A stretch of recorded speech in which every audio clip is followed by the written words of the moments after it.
जरा सोचिए, आपकी जिंदगी की पूरी कमाई, आपका रिटायरमेंट, आपका भविष्य, जब आप उसे वापस मांगते हैं और जवाब मिलता है कुछ भी नहीं।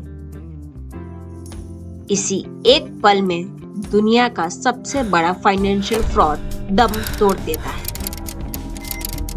पिछले एपिसोड में आपने देखा लोग कैसे भरोसा करते चले गए। आज आप देखेंगे जब वही भरोसा टूटा तो उसके टुकड़े कितनी जिंदगियों में बिखर गए। आज कहानी है सच के सामने आने की और उस कीमत की जो आम लोगों ने चुकाई।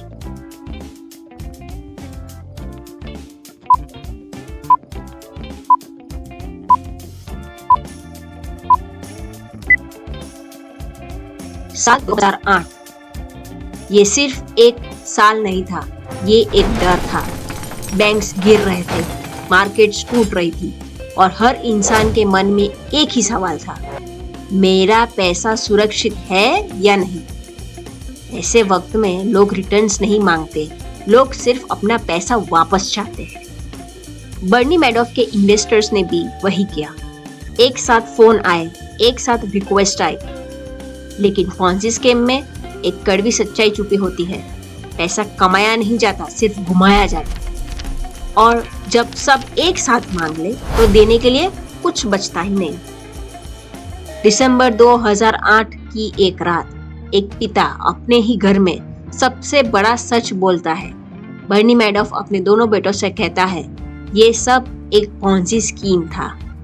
उस पल सिर्फ इन्वेस्टर्स नहीं टूटे, एक परिवार भी टूट गया, क्योंकि उसके बेटे भी इस झूठ के विक्टिम्स थे। उस रात के बाद बर्नी के बेटों ने एक फैसला लिया, सच को छुपाने का नहीं, सच को सामने लाने का। उन्होंने FBI को बताया।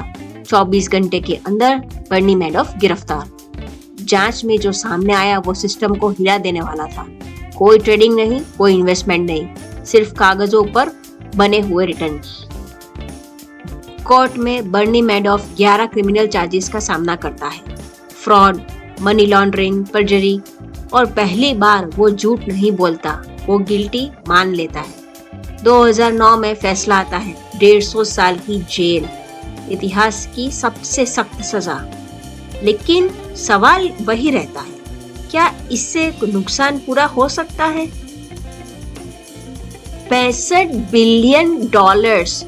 लेकिन ये सिर्फ नंबर्स नहीं थे, ये किसी की रिटायरमेंट थी, किसी की लाइफ सेविंग्स, किसी की आखिरी उम्मीद।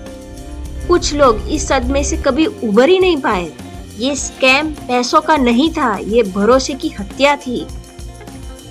इतने बड़े धोखे के बाद सिस्टम चुप नहीं रह सकता था।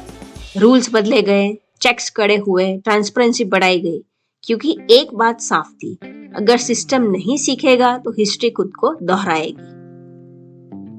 बर्नी मैडॉफ के बाद सिर्फ सिस्टम नहीं बदला, इन्वेस्टर को भी ज्यादा समझदार बनना पड़ा, क्योंकि कानून हर स्कैम से पहले नहीं पहुंचता, लेकिन समझदार इन्वेस्टर अक्सर बच जाता है।